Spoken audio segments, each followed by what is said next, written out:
Good evening, everyone.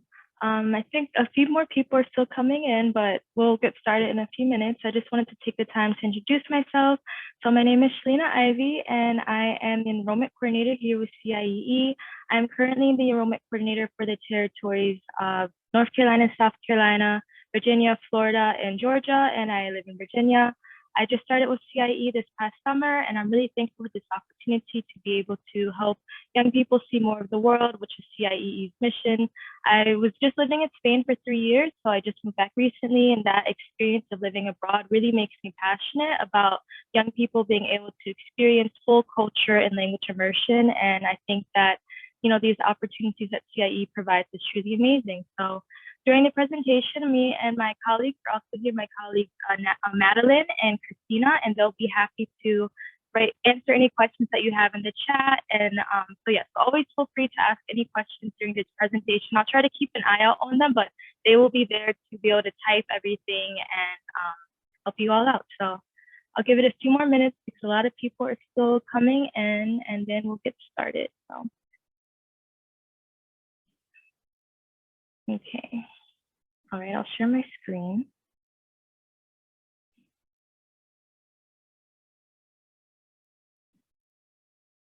All right.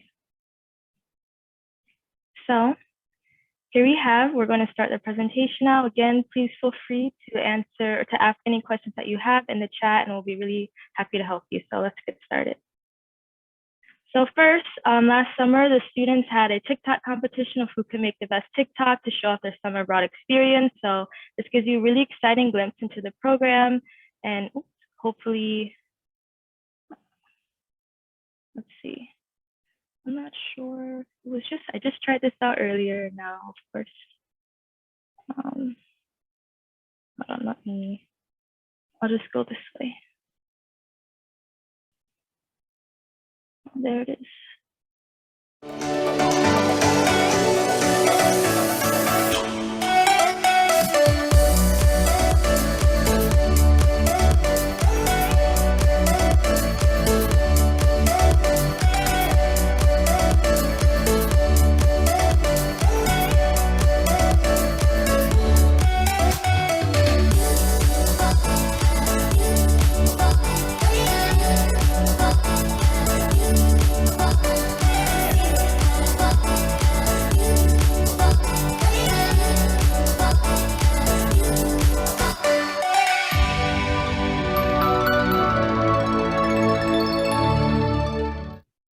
Okay, so that's a very exciting glimpse into the programs. Hope maybe you recognize some famous locations.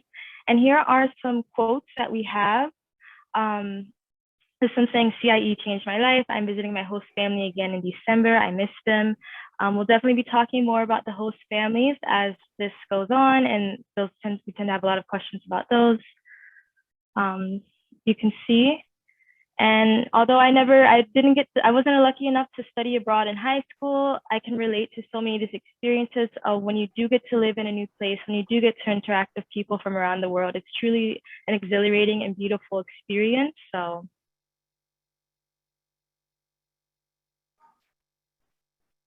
Here's another one. CIE was truly life-changing for me.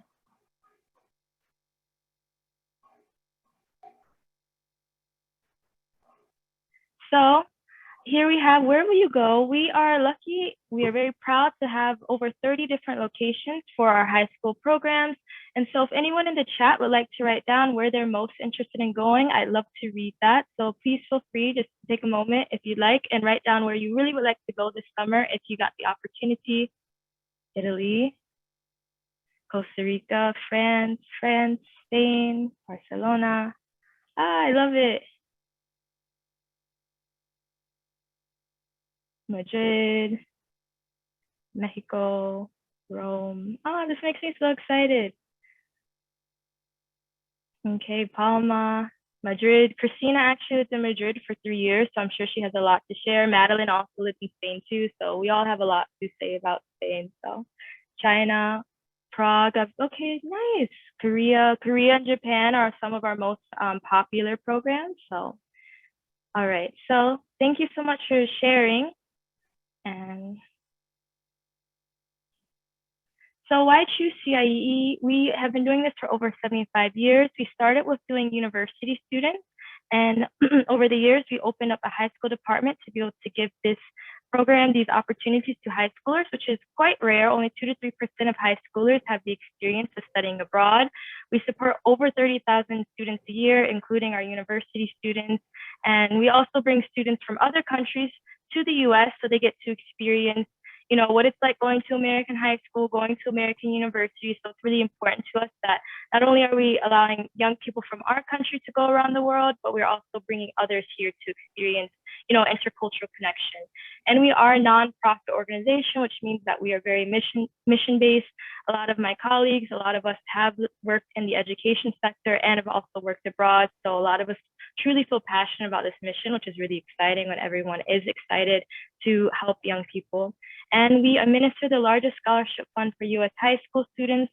We have a $5.4 million scholarship fund from our donor, which we are honored to have the opportunity to share. And we will, of course, be talking more about our scholarships throughout the presentation. Fun-filled week. So here you get a chance just to imagine the basic structure of our programs are thematic and language and culture, which will give more detail. So this is academic based. As much as you are going to learn so much through the traveling, through the exploration. Can someone mute their microphone? Thank you so much. Okay, thank you.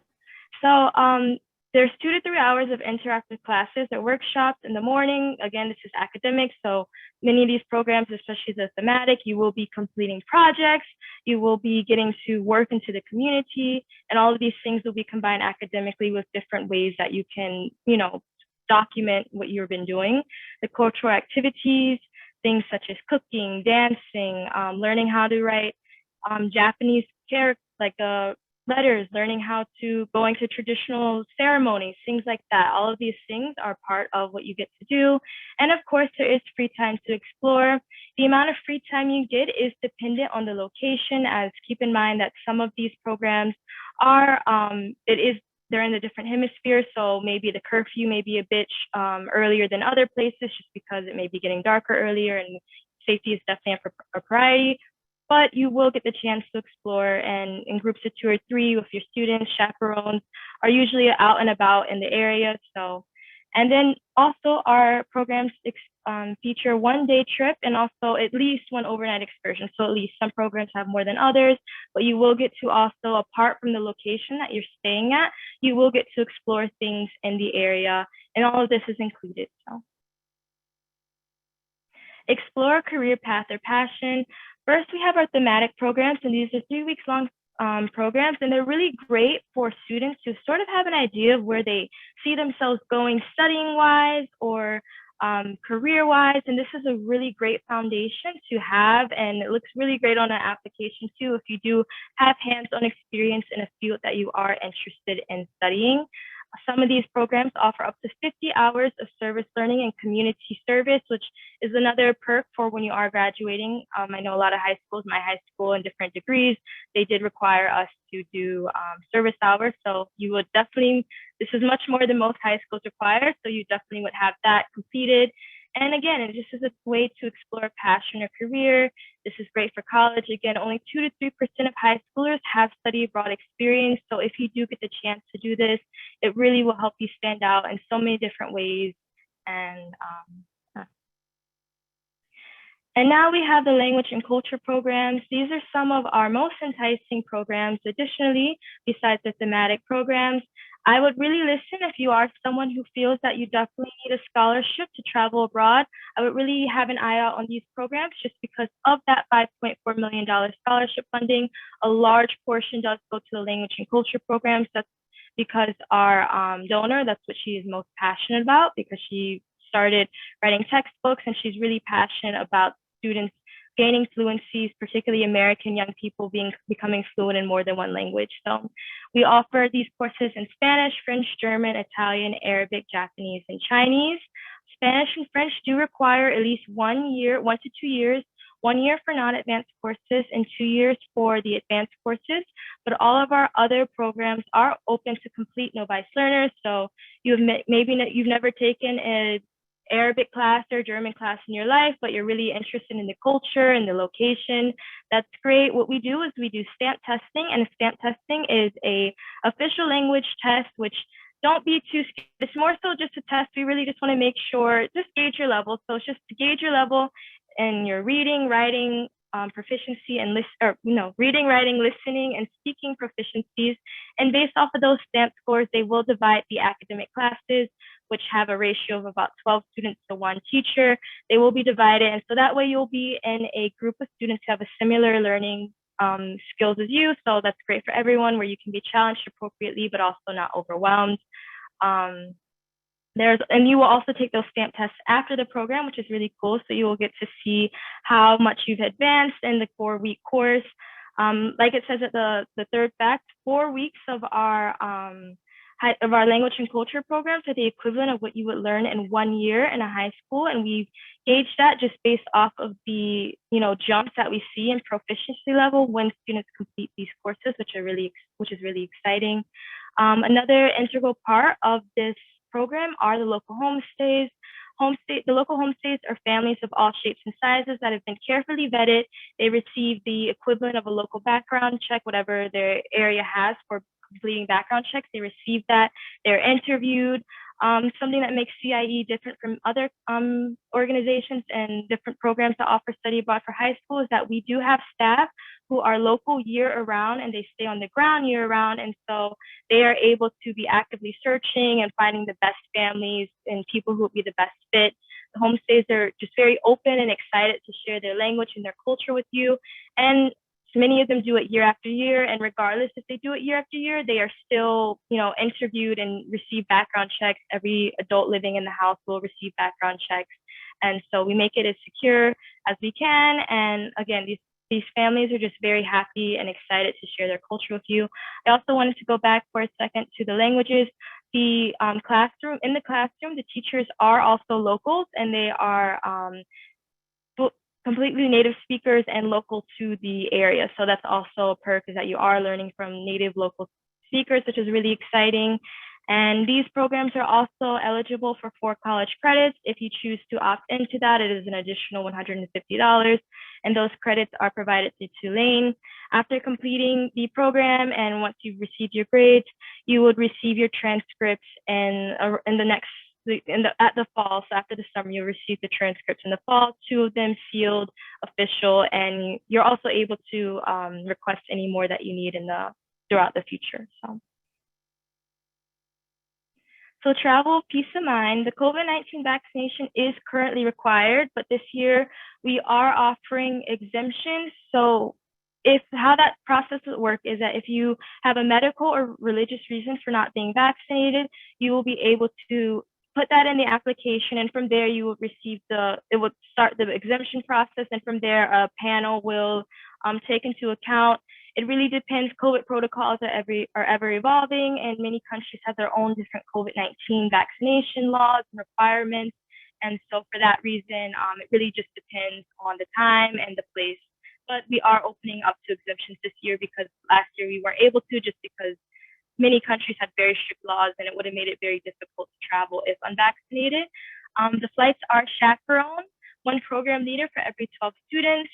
The program leaders are another exciting portion of the programs. They are high school teachers, be it language and culture and thematic, but high school teachers who teach those subjects. So, for example, if you're in Spain, the program leader will be a high school Spanish teacher and this is different for the people who are in the classroom, but this is more so when you're doing your exploration, your city exploration, your excursions, you will be with an American high school teacher who will be in Spain, keeping you in the target language of Spanish and German or French, wherever you are.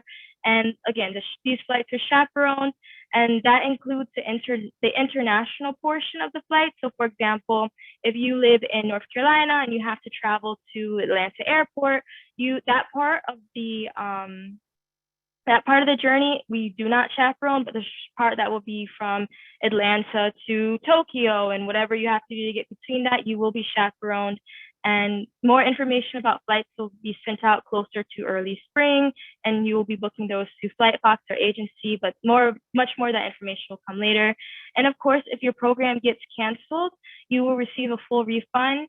I did see some people mention that they were really interested in traveling to China, and currently we're not 100% certain if China is running. That information won't be made certain until December, and that is just because, unfortunately, the Chinese government has not, it doesn't seem like they're changing their borders, and we're just waiting to see if they do. But then there's a certain visa needed to travel there, and currently their borders are still closed to that visa. So if we don't hear anything by December, we will be notifying participants of changing a program or anything like that. So, but you will, again, in the event that your program is canceled, you will receive a full refund. And so now the scholarships, this is very important. So definitely keep an ear out for this as I explain out as much details as I can. And of course, you are welcome to ask any questions that you have in the chat. So we have two different types of scholarships available from our $5.4 million award fund. And the first is a merit and financial needs scholarship. There are some qualifiers. You must be a U.S. citizen or permanent resident. It is only open to freshmen, sophomore, and juniors, and you can only accept this award only once. The merit and financial needs can cover anywhere up to 100% of all tuition and program fees, and this is done, and also to note, the tuition does not include airfare, so that's something too when you are thinking about the affordability of this. Tuition does not include airfare, but or also any things necessary to get your passport. But the merit and financial need covers up to 100%, and how it works is that you have a scholarship application, which we'll go more into this in the next slide, so maybe I should wait before I explain. But then the other merit scholarship is a merit only, and that covers up to 10%. Anyone can apply, seniors and international students, and you can receive this award multiple summers in a row. So for some people, let's say one summer you got the merit and financial need, the next summer you really want to travel again. So that summer you'd only be able to apply for the merit scholarship, and then if you get it, you would be awarded the 10%. So this is how the applications break down for the scholarship applications. So first, it is comprised of 3 short essay questions. And the essay questions are really just a sense to gauge why this opportunity means a lot to you, sorry, I just lost my train of thought, but gauge why this opportunity means a lot to you. The panel who will look at your applications, they really want to just get an essence of who you are. I always tell people when I'm, doing outreach, really put your heart into these essay questions, just because many of the students applying have very strong academics. A lot of the students are just really brilliant. And so what's going to make you stand out most, besides having great academics, is also how well you're able to answer these essay questions. So answer them as thoughtfully as you can.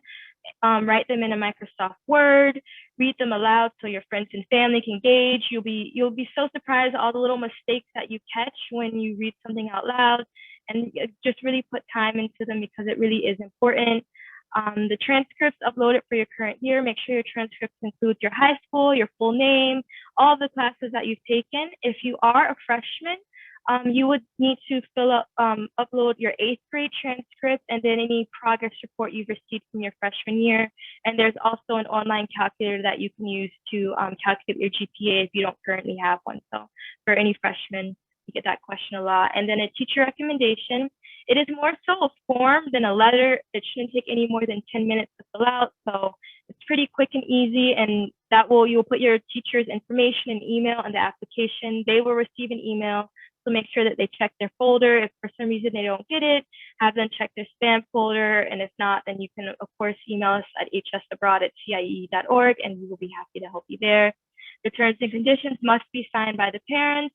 And then finally, this is for the Merit Plus Needs Scholarship. There are financial supporting documents, and this is how the level of need is gauged. Basically, the panel reviews the applications blind. So they will look at the merit first, and then and the merit, includes its grades, the essay questions, all of those things. And then once they've had the chance to look at those grades, then if it is a Merit Plus need, they will then look at the financial documents that are supported, the first page of your IRS form, we get this question a lot. You are welcome to block out social security numbers. You are welcome to, black out any like social security numbers, things like that. But based on that, they will look at the income and the household number. And then from there, they will, they will gauge the level award. So it can be 10%, 20%, 60%, and for some people up to 100% of program tuition and fees will be covered. So that's really exciting. And again, we're just so thankful for our donor for giving us the opportunity to make study abroad much more accessible. Historically, studying abroad, traveling abroad was something that was thought of as only something that the elite could do. And so now we really are just trying to make it something that all students, no matter their background, are able to experience, which is really exciting. So here are some important dates. If you are doing if you don't require a scholarship, or if you are doing the merit-only scholarship option, we are reviewing those applications on a rolling basis, which means that once you have completed and submitted your application, the enrollment coordinators for your region, we will be reviewing your application. We usually say within 1 to 2 weeks, but as of now, because it's not at the super busy point in the season, we tend to get those back within 3 to 4 days, like review and acceptance. And from there, for the merit only, you will have 10 days to pay the deposit, and that's how you confirm your spot. And then you would find out if you got your scholarship decision within 2 to 4 weeks after being accepted. So that's the timeline for that. If you complete your application by December 1st, you will be entered into a chance to fly free, the early birds fly free, where we are giving away 1 free flight to 1 lucky student. So you still have some time. Hopefully, if you've already started your application, or if you started, we have Thanksgiving break coming up, so maybe you can make a lot of headway in your application there. But by December 1st, all early birds fly free. And then the official final scholarship deadline is January 18th. So if you can't get it in by December, that's okay. You still have until January 18th. And then from there, the scholarship awards will be announced at the end of February. So this is a timeline. And hopefully, you're thinking over in your head how possible, and like as far as getting everything done. And so how to start an application. You can start your application using the QR code here. So if you haven't started your application, please feel free to do so. And just click on apply and select the scholarship. And you can see the scholarship awards that you have that you can select, and then from there you will just begin completing the process. If you haven't started your application and you're starting it for the first time now, or if you have started your application and you have not added your emergency contacts, please do that by the end of this evening, because as the enrollment coordinators, it's really important to us that we do get the chance to connect with your parents and just give them as much information as they may need. Make sure we don't want anyone being surprised.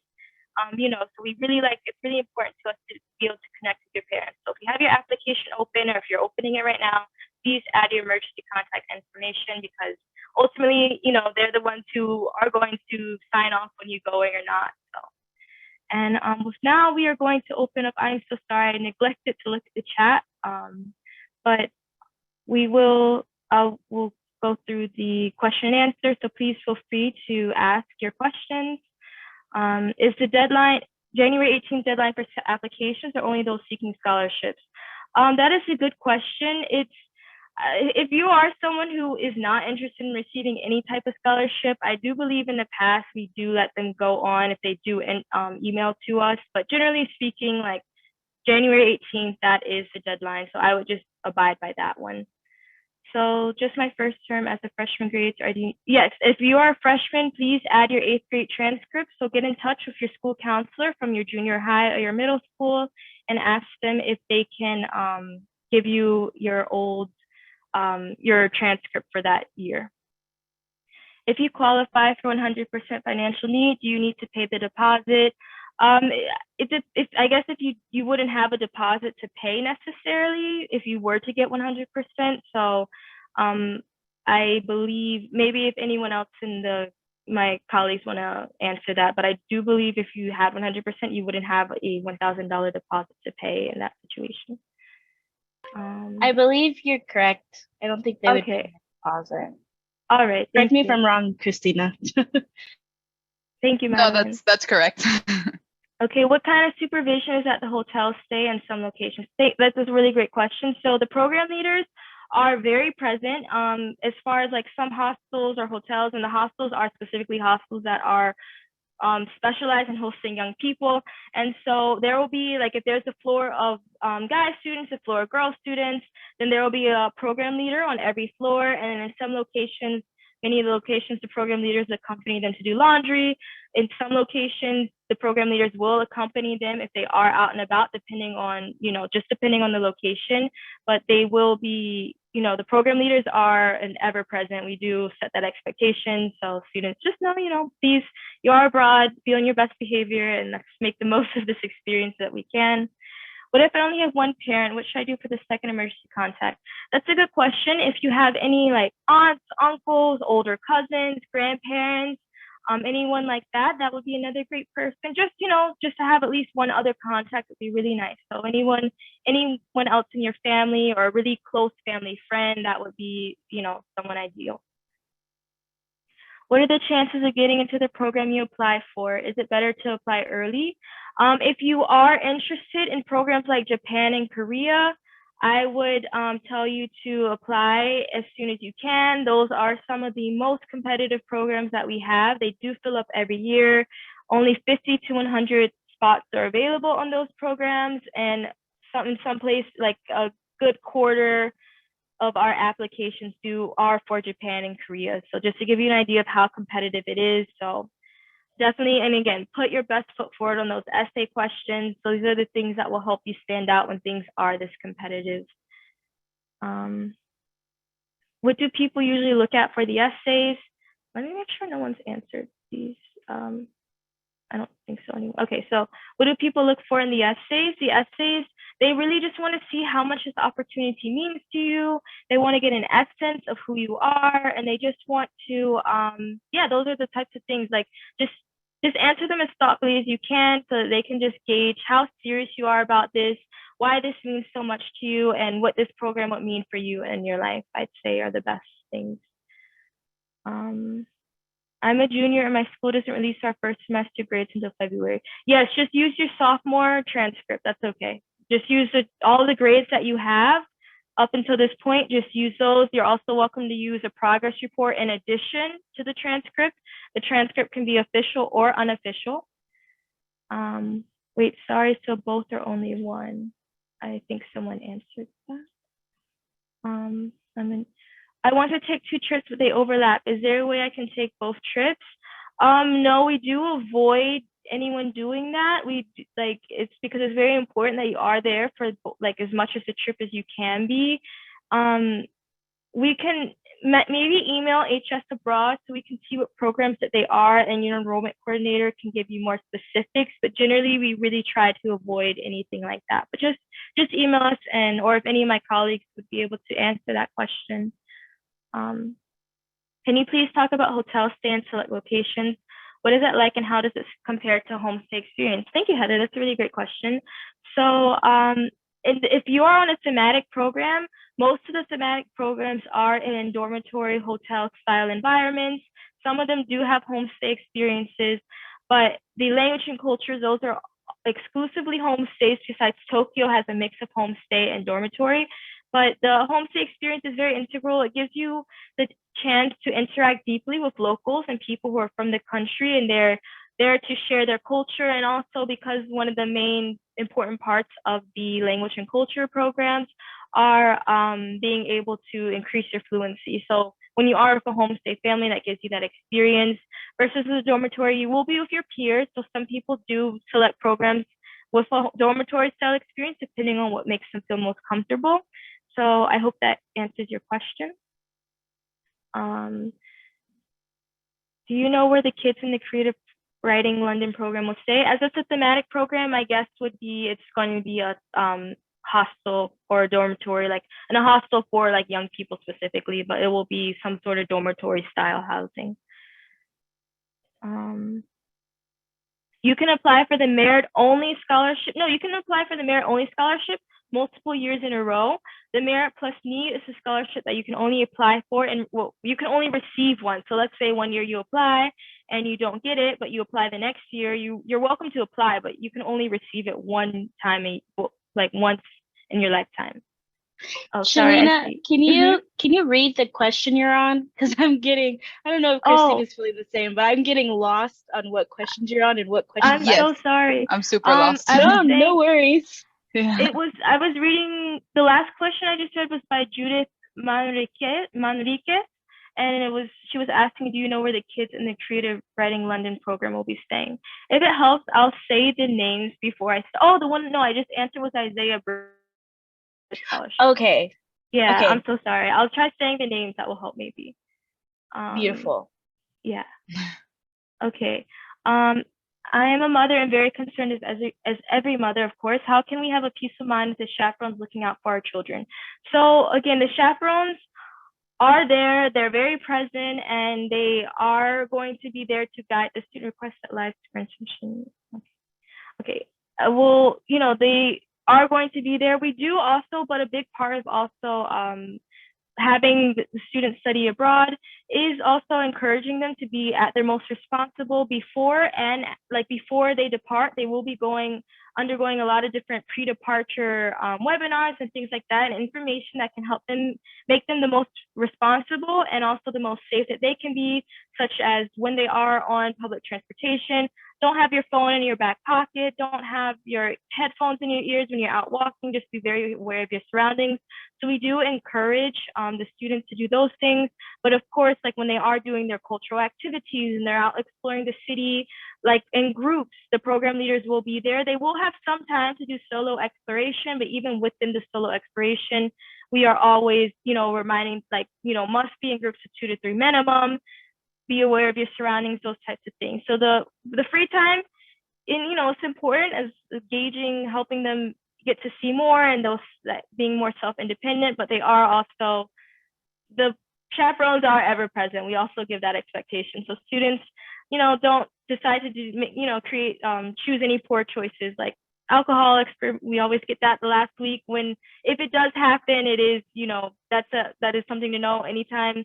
And these are things you will learn about, but if students caught drinking alcohol, that is immediate expulsion. It doesn't matter if there's 3 days left in the program, 2 days left in the program, you will be sent home immediately because we have a no tolerance for any alcohol consumption or things like that. And even in big cities, you'd be very surprised, students are in Paris last week and a chaperone walks by in a restaurant and sees wine glasses. This doesn't happen often, but when it does happen, so we do sort of set that expectation with them as well. So I hope that answers your question. Christine Harper, I think you were going to tell us where the kids stay. Is it always with host families? Are they alone? So host families will have generally 2 to, if you're one student, there will be 1 to 2 other CIEE participants in the homestay. It just depends on how, what accommodations that they have, but they are generally not solo. It's quite rare that they are solo. So that can also be comforting knowing that you are with, someone else from your country, someone else you can communicate with maybe more easily, and someone, you can have a camaraderie there. So. Melissa Pierce said, I may switch programs. She said fills up every year. Japan and Korea, those are our most competitive programs, undoubtedly. So those are the programs. Yeah, those are very competitive programs. Sasha Bernie asked, what are the differences between traveling to different places? For example, different parts of Spain as a part of the advanced program. So what's really cool about our language and culture programs is that they are localized, like the academic portion, the activities. So if you are in the Yucatan or if you're in Sevilla or Madrid, you are going to be you're going to be experiencing completely different academic itineraries. They really make it very localized, even down to the vocabulary. So as far as the difference between advanced and non-advanced, I would say 2 things. For the advanced, you are going to be students who are all at a higher level. So if that's something that you're really looking for, something to really push you, and by being with students who are at a higher level, who've all had at least 2 years, that's going to help push you. And then also, I would say the advanced one both of them will be keeping you in the target language as much as possible, but the advanced even more like even as much as possible, near 100%, they will be keeping you in the target language, like especially all the assignments, anything like you have to write will be expected to be written in Spanish, where the non-advanced, there will be some times, for example, if you're doing reflections, you will be free to write some of those in English, but I hope that answers your question. When do we have to give the deposit? Can we see if we get any merit or scholarship? If you are doing the merit only, your deposit, or a non-scholarship, your deposit will be due within 10 business days of being accepted. And then as far as the merit plus need, you will receive your scholarship decision and at the end of February, and from there you will have 10 business days to dispose of all scholarships. So you have 10 business days to decide and think on if this is possible for your family, if this is the right choice for your family, and then within those 10 business days, you will need to pay your deposit. And then all program tuition fees are due April 15th. So, and that can be paid in the increments that you need, but April 15th is when all program tuition is due. If you apply for a program and don't get the scholarship, is it possible? Oh, yes, that is a really great question, Lauren. Thank you. You are not, like, just by applying, just by opening an application, even by receiving a scholarship, you are not locked into travel at any point until you decide to confirm that you're traveling. So that's why, even if you're not 100% sure right now, like, just open an application, complete it, submit it, and things come up. If there's something related to family, or just for whatever reason you realize by February this is not the right year to do this is not the right time to do this, or for whatever reason you just can't, you are not locked into travel by that point. You're only locked in once you confirm and pay that deposit. Hi, can you talk about the Barcelona trip and experience? I don't have any, and Christina and Madeline, you're definitely welcome if you have more details. I know, like, of course, there will be like the academic classes in the morning, 2 to 3 hours. You will, I imagine, you get to visit what's the cathedral, Sagrada Familia, that large cathedral, and things like that. I do know, like, again, if you want something more specific, unless Christina and Madeline know, definitely email us at hsabroad@cie.org, and we would be happy to send out the program itinerary. Actually, we may have on the website, we may have. Could you? I'm sorry to cut you off, Shalina. No, you're I fine. just noticed. I noticed we're putting it in me and Christina are putting it in the chat a lot. But if you have a specific question, I'm gonna put it in the chat one more time. But if you have a specific question on like a specific program, just book a call with one of us, or send us an email with that email. I'm gonna put this link in the call. Everybody save that link. You can book a call with one of us, and then we could talk more specifics. I just don't want to just because we're pressed for time, I don't want us to spend time on specific programs, but if you want to talk like specifically on one of our Barcelona programs, or I saw a question about Morocco, just book a link, like book a call with one of us, or shoot us an email. Thank you so much, Madeline. Yes, we are always like very happy when we get bookings calls and being able to talk, one-on-one. It's really helpful for parents or students, because you're able to just, plan it at when's most convenient for you. So always yes. And then you'll see just based on your state, and then that'll be your enrollment coordinator that you should choose. And let's see, Sorry, Shalina, just so all of the parents see it, could you also go to the slide that has our email address and phone number? That way the parents, like everyone could just take a picture or have it there. Oh, okay. That way they can also reach us either through the link that Madeline has posted, or just calling the phone number that's there, or email address. Hold on, let me share my screen. You said it's the last one of the slide? Yeah, it should be like one of the slide right after. Hold on. Oh, right here. Yeah. Okay. Sorry about that. Okay. Oh, let me get the chat. Sorry. Has anyone? Let me see. Are the applications? I'm trying to figure out how far back I need to go. When you get the chance to meet other people who are in the same group as us before we get there, you will be able to connect with people on Canvas or Canva. No, Canvas.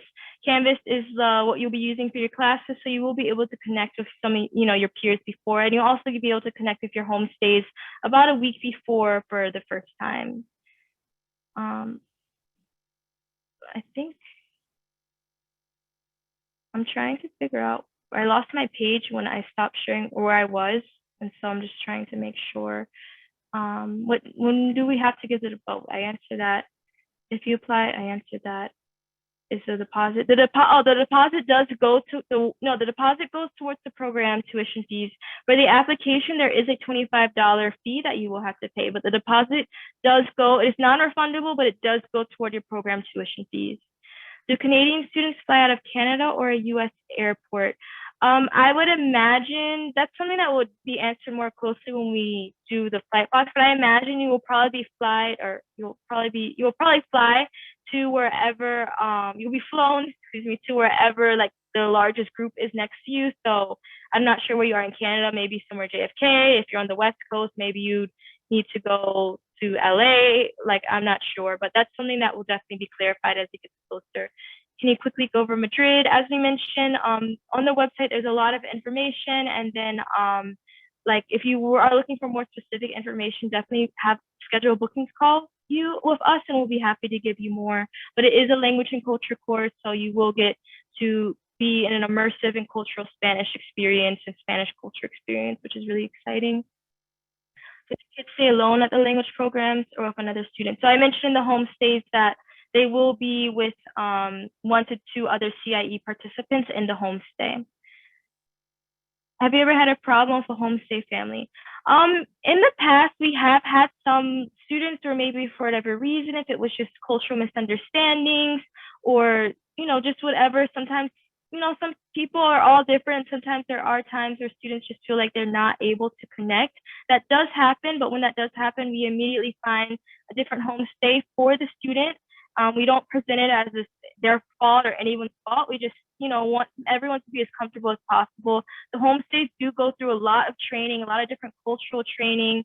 They do go through, just to, as far as what it's like if you are welcoming someone from a different country, a young person, ways to make them more comfortable. So they do go through a lot of different training and things like that to make them, and they're also aware of the curriculum of the students as well. So we do a lot of things to just try to make it as successful as possible. But of course, there are occasions where maybe, again, the student just chooses, we find a different homestay family from them, and then from there, they're much more comfortable or whatever it is. So, which Northeast hub do you fly out of? Logan? I am not 100% sure about that. I'm sorry if anyone else knows, but any of my other colleagues, but just message us again and we can find out that information for you. We haven't decided. Sorry. I know we haven't decided quite yet the specific gateway airports that we're doing for summer of 2023.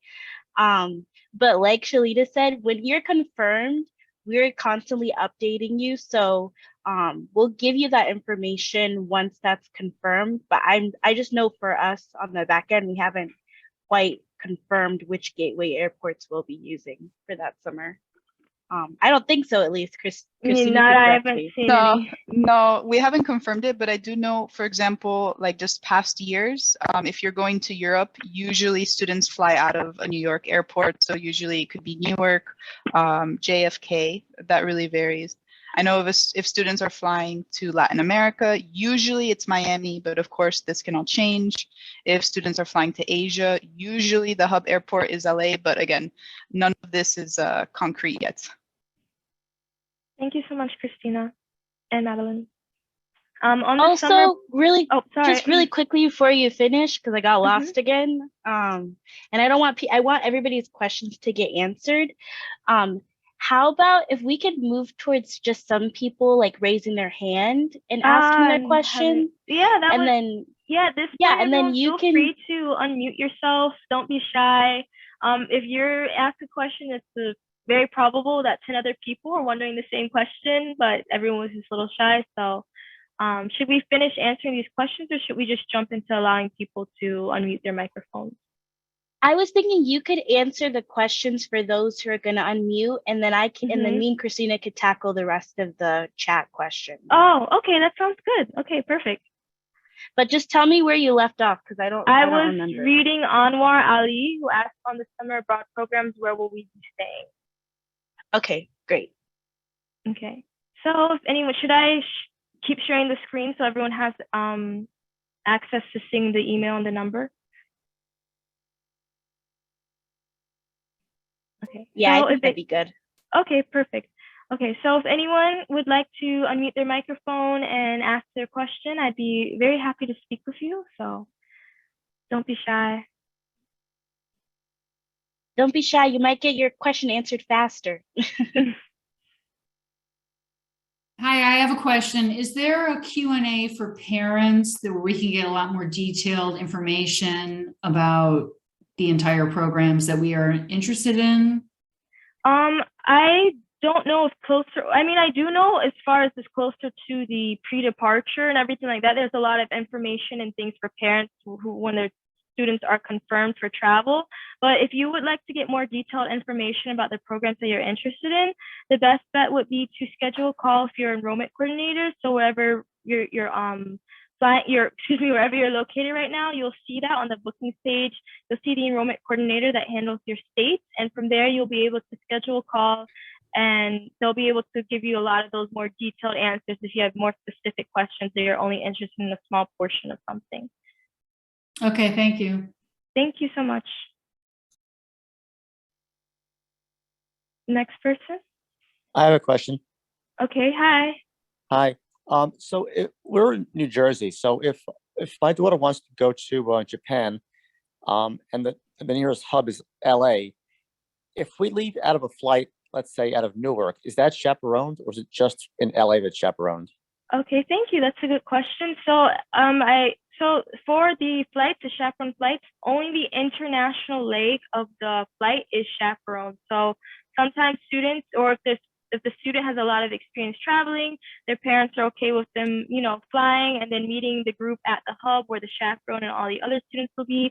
And then sometimes some parents choose to fly with their student until they get to the international leg or the hub, and then from there they will. But it's only the international leg of the trip that is chaperone.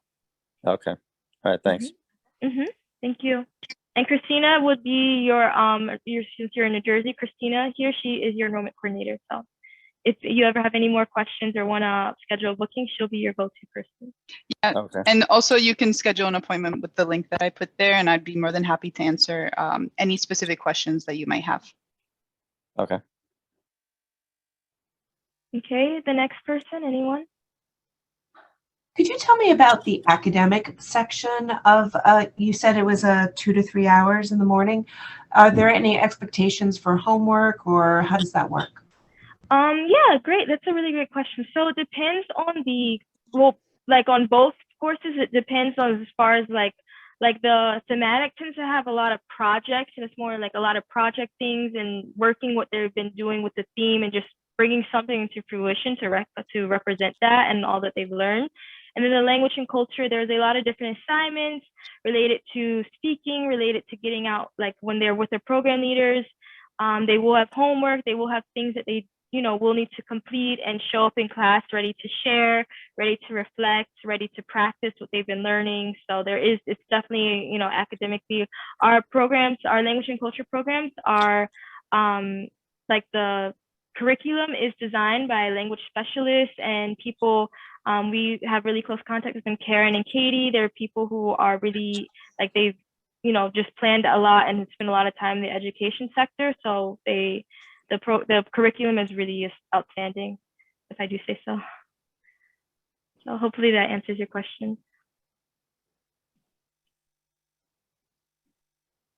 The next person. Who's the selection committee? Are you talking about the panel or who judges the application? Yeah. Okay, so that's a good question. I'm not 100% sure about the panel. It's an outside panel, so it won't be us. Like, we just look at your application for completeness and making sure all the components are there. And then the outside panel, they look at it they're the ones judging it and using the score. But I'm not sure if Christina or Madeline has more information on the panel.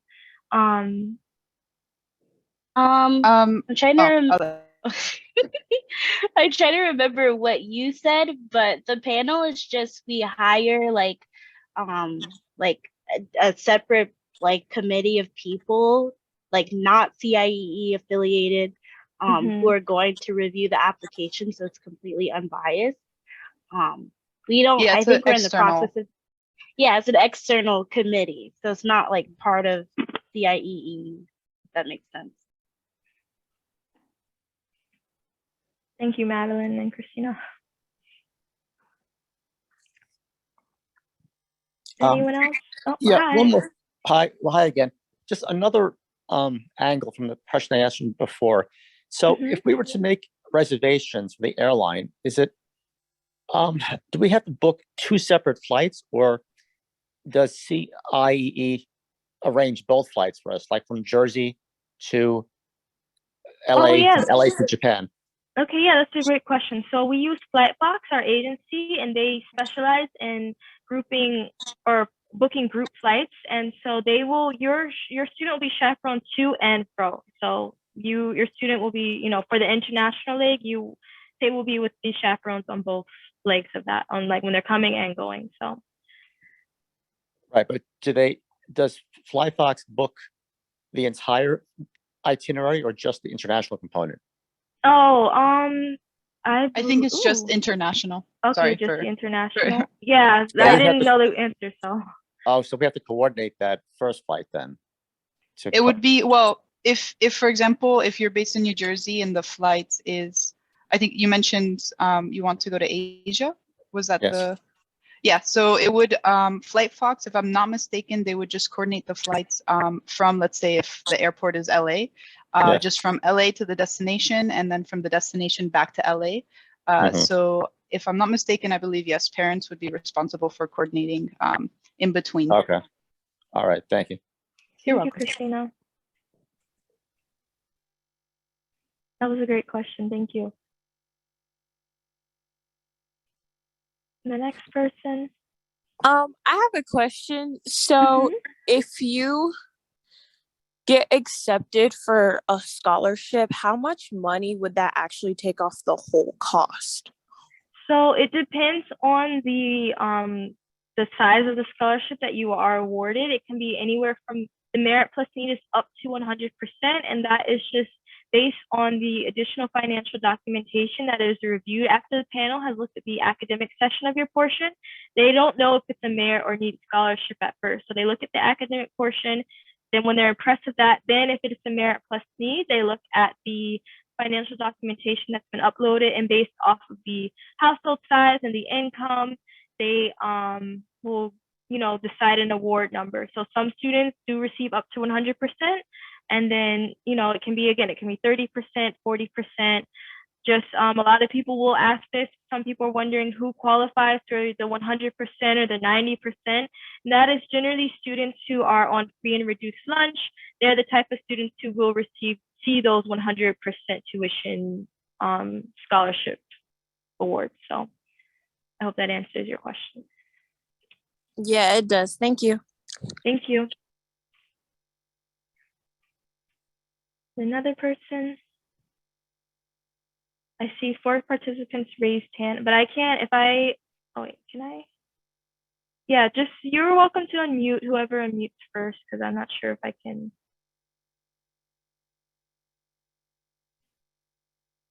Anyone who, anyone who has a question, you're free to ask now.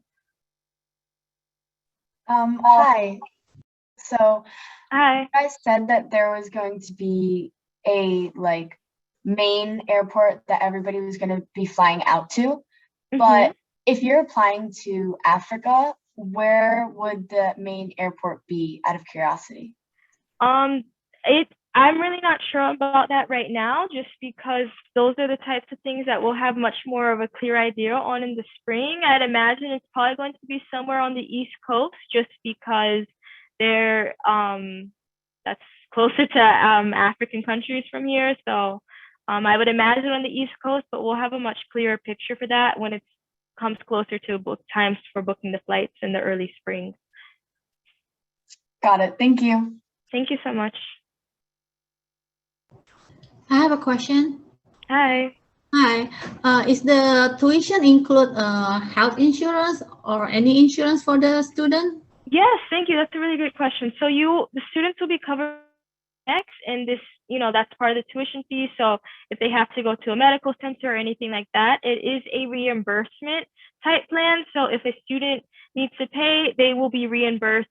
They will keep the receipts, and CIE will keep a record of it, and then they will be reimbursed afterwards. So we generally, for this reason, we don't recommend that students carry a large amount of cash, definitely enough cash to have just in case anything happens, but then some sort of debit card that doesn't have international fees. So that way in an emergency, you would have access to that. So I hope that answers your question, but yes, you are insured via INEX. Okay, thank you. Thank you. Another person?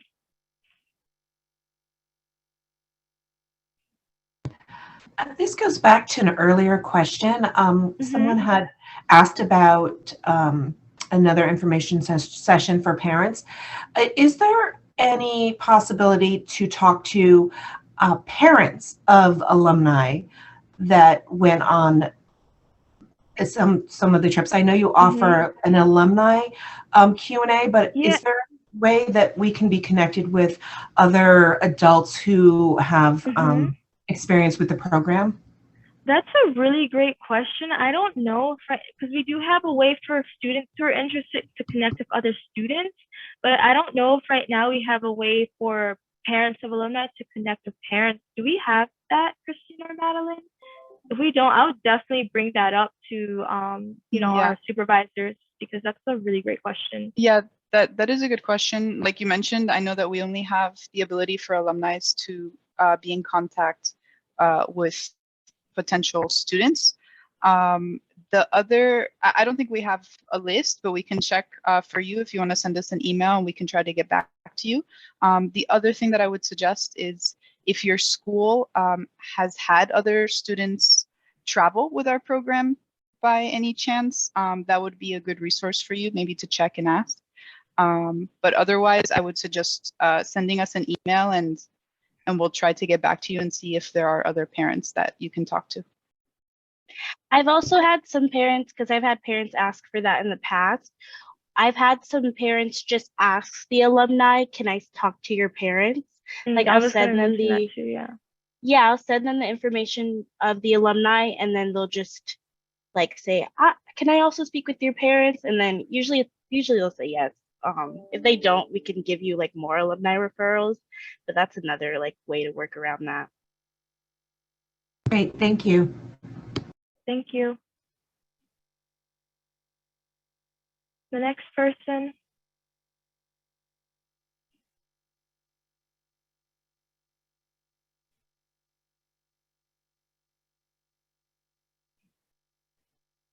Anyone else?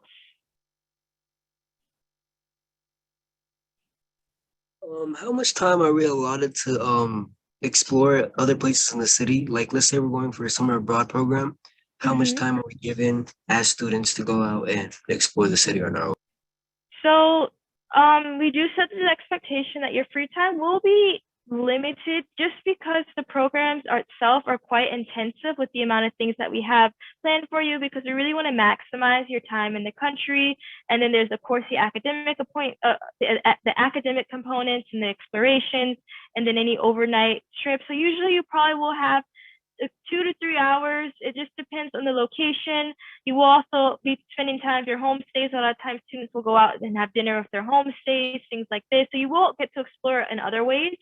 But I would say it just depends on the location as far as curfew, because keep in mind, for example, if you're traveling to South Africa, if you're traveling to Argentina, during this time of year in the summer, it's their winter. So it's going to get dark quickly, and we're not going to have teenagers running around, on dark streets at night in another country. So the level of free time you get in the curfew is location dependent, and as well as the program leaders. Again, they're local to, not the program leaders, the site staff for these programs. They're people who live there year round, so they know ultimately what's best when it comes to safety. So we really take heed for what they suggest. So hopefully that answers your question. You will, of course, it is important, like downtime is important. It is important to be able to spend time with your peers, getting ice cream, getting souvenirs, those types of things. But, you will be quite structured as far as your schedule. And when you say 2 to 3 hours on average, is that every day or every week? No, I would mean like every day. So like, let's say you've had your classes, and again, but I will say also the days can be depending on what activities that they have for the day, it could like change, but you'll have your classes, then you'll have lunch with your peers, then you'll have your explorations, things like that. And then maybe by that time it's like 4 or 5 or 6 in the afternoon. It just depends. And then, your curfew, you usually will check in if your home stays throughout your days and things like that. So it just depends on the day itself and the location again. Can I have a question? Mm-hmm. So if we're going to pick a location in Europe, are we guaranteed that there will be a chaperone available with either a New Jersey airport or a New York airport without having to, fly in an extra hub? Well, like, I guess, I guess that would be more so, I don't know if I'd say out of luck, but like if like you are in New York or New Jersey and they happen to have the hub there, then yeah, that would be easier on your end as well for as far as traveling out.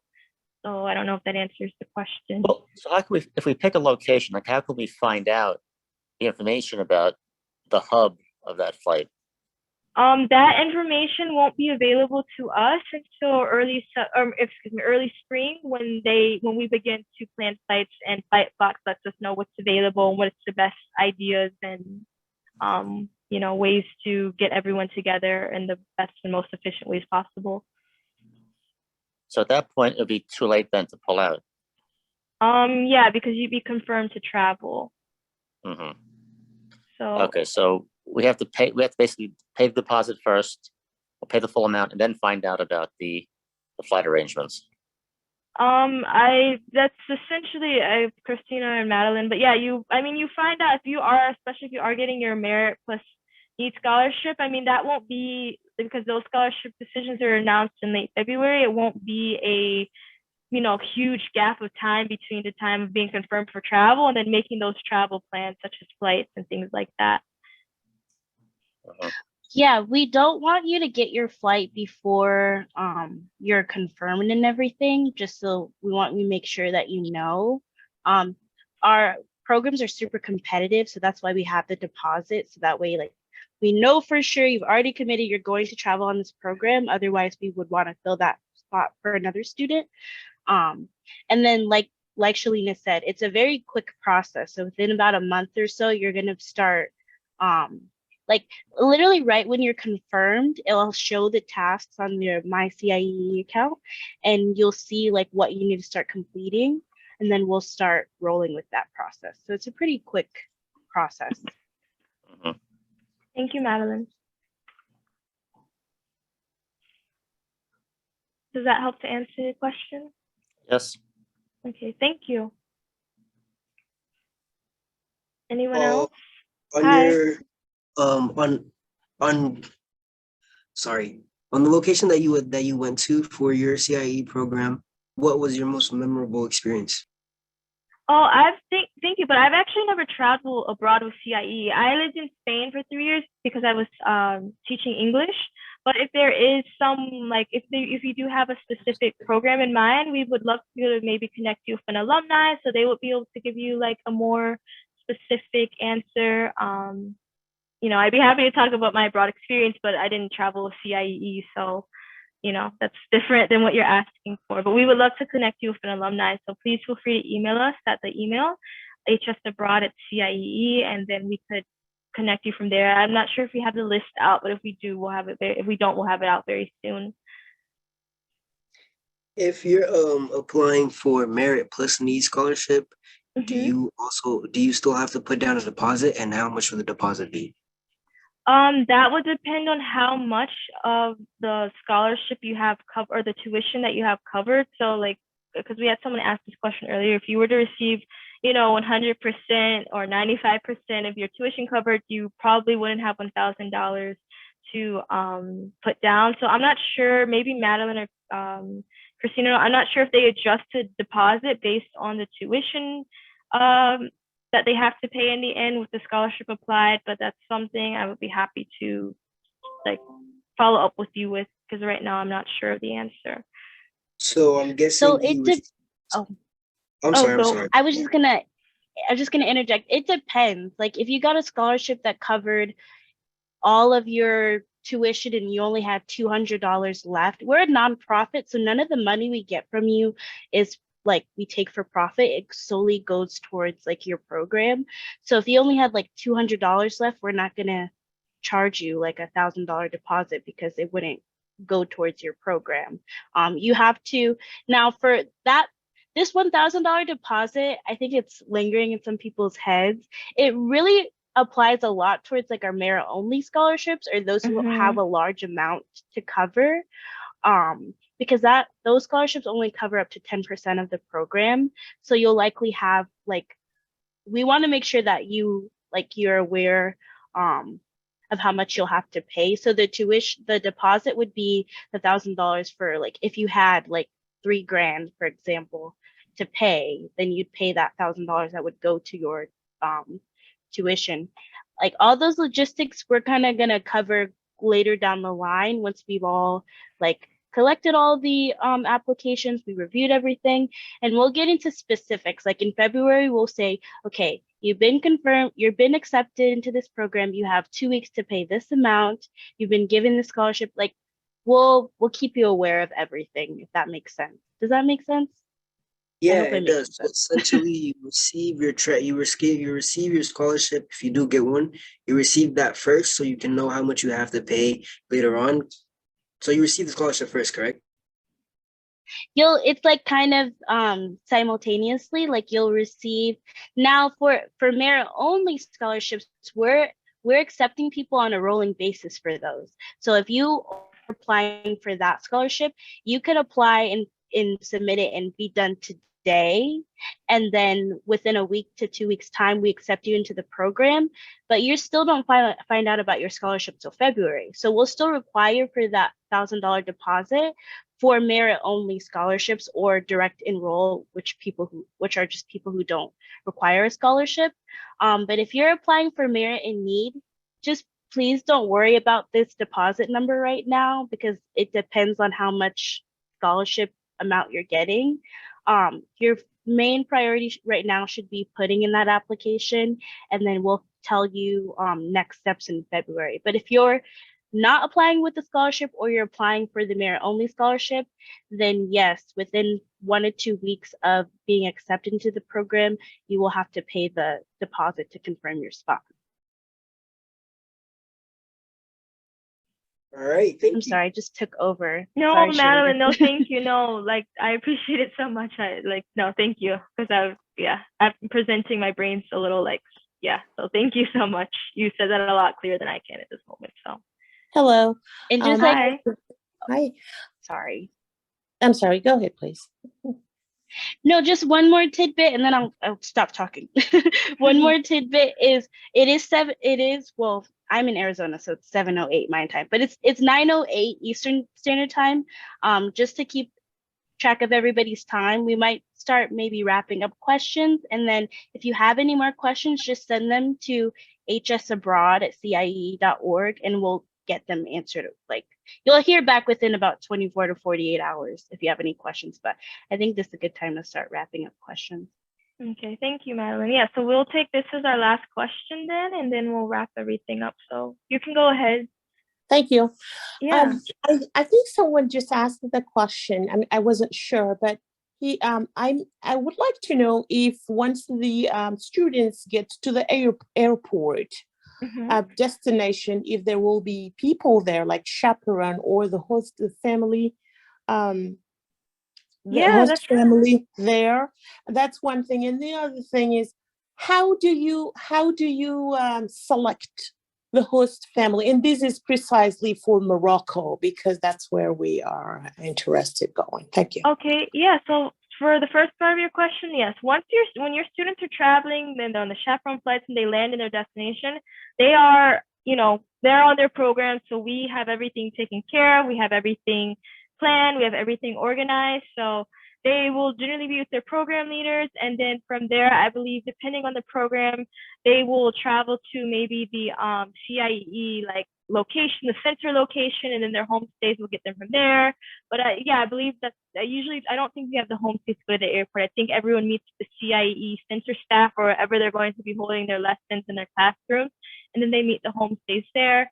And the home stays will meet them there. And then the home stays, again, they're people who are excited and open to sharing their culture and their language. So they do go through interviews, they go through training, and they also receive their local equivalent of a background check. So whatever their government has, their country has, their city has for background checking, that's what we do. All adults in the house will receive background checks. CIE visits their home. They're to make sure that everything is up to what they've described. They visit their home every year. And so I hope that answers. I can't remember if I said everything that I needed to about the home stays, but they are carefully vetted year after year too, because we do have some home stays who do, they open up their home 2, 3, 4 years in a row. And every year they will, receive the same interviews, the same checking, just to make sure that everything is, up to our standards and the standards that you would want for your child. Thank you. Thank you so much. So, like Madeline said, I think now is a good time to wrap everything up. I really, really, really appreciate all of you from coming out and asking your questions and just being interested in this opportunity. I really hope that we'll be able to make your study abroad translate into reality, just because, it's truly all of us really believe in this mission and allowing everyone to, young people especially, to experience the power and the beauty of global connection and just getting to experience this world, because our world is so big and it's so beautiful. And I just think, the fact that you are all young and interested in this, you should just feel so proud of yourselves for that. So with that, I think we'll close it out. I'm so sorry. Can I ask one last question? Yeah, sure. One last question. I'm so sorry. I just wanted to ask, on the international leg of the flight, is it going to be only CIE people on the flight, or is it going to be with other people as well? And will we be riding with other CIE students on the flight? That's a really great question. Yeah. So the flight, we can't promise that we're booking out an entire flight or entire plane solely for CIE. So there will be other passengers. And then again, it is our goal for students who are interested in the chaperone flights. It is our goal to have all the students together on the flight. So you will be with your peers and the program leaders as well. So thank you for that question. And like I said, again, I'm so happy to see everyone in the chat. It really, makes me so happy just to see so many young people interested in this opportunity. Parents, thank you for supporting them and being curious about this. I know, my family, if I was younger, or even when I was 22 and decided to move to Spain, some of my family members are quite skeptical, but we really appreciate the parents as well for being, open to this experience. So with that being said, we are going to close the meeting now. And again, thank you so much for your time. And we really hope that we get to connect with all of you in the future. So thank you so much and have a great night. Thank you. Thank you, everyone. Thank you. Thanks, everybody. Thank you. We got to figure out. Thank you.